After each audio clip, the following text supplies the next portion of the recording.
Mr. President of the General Assembly, distinguished heads of state and government, excellencies, distinguished guests, ladies and gentlemen. It is a pleasure to greet all those gathered for this important forum. A special welcome to the government leaders and to Ms. Elinor Ostrom, winner of the 2009 Nobel Prize for Economics for her groundbreaking work on community forestry. By declaring 2011 as the International Year of Forests, the United Nations General Assembly has created an important platform to educate the global community about the great value of forests and the extreme social, economic, and environmental cost of losing them. Forests are vital to our well-being. They harbor 80% of land-based biodiversity and store more than 1 trillion tons of carbon.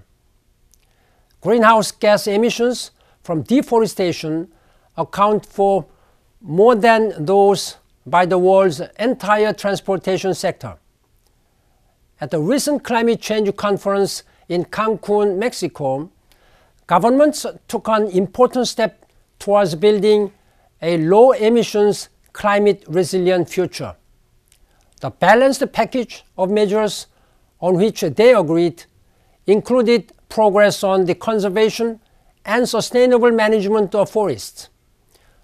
The decision to move forward with the REDD+ will provide tangible results for the planet and the more than 1.6 billion people who depend on forests for sustenance and livelihoods. Let us build on this promising initiative so that present and future generations continue to benefit from the rich diversity of forests. Nearly 2 decades ago, at the Rio Earth Summit, concern about forest management led to the establishment of the United Nations Forum on Forests.